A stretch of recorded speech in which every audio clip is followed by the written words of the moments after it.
Hello விவர் சின்ன மருமகள் எப்பறமோ இந்த இடத்துல தமிழ் செல்வி கிட்ட தாமரை அவங்களுடைய அம்மா வந்து தமிழ் செல்வி உனக்கு உடம்புக்கலை பரவாயில்ல தானேன்றாங்க. எனக்கு பரவாயில்லதான், எனக்கு என்ன அப்படின்றாங்க.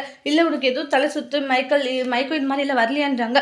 இல்லை வெகு இல்லை, நான் ஃபுல்லாக கஷ்டப்பட்டேன் இல்லை, அதனால ஏதாச்சும் வந்து உனக்கு பேசல கருப்பாயி ரொம்ப டயர்ட் ஆகிட்டியோன்னு நினச்சேன்றாங்க. இல்லை அது மாதிரி எல்லாம் எதுவும் இல்லை, நான் நல்லா தான் இருக்கேன்றாங்க. எனக்கு மயக்க பிடிச்சி பேசினதுமே இன்னும் எனக்கு நல்லா இருக்குது, இன்னும் 4-5 ஜூஸ் குடிக்கலாமோ அப்படின்னு தான் எனக்கு இருக்குது அப்படின்னு ஒன்று அந்த இடத்துல தமிழ் செல்வி சொன்னது கேட்டு தாமரை அவங்களுடைய அம்மா ஷாக் ஆகுறாங்க. சரி நான் வரேன்னு சொல்லிட்டு தமிழ் செல்வி போயிடுவாங்க. என்னடி நீ ஒழுங்கான விஷயத்தை தானே கலந்து கொடுத்த, அம்மா நான் மருந்து கலந்து தாம கொடுத்தேன், நான் கேட்டுதாம அந்த மருந்தை கலந்து கொடுத்தேன், இப்போ என்னடனே இப்படி ஆயிடுச்சுன்னு சொல்லிட்டு அந்த இடத்துல புலம்பிட்டு இருக்காங்க.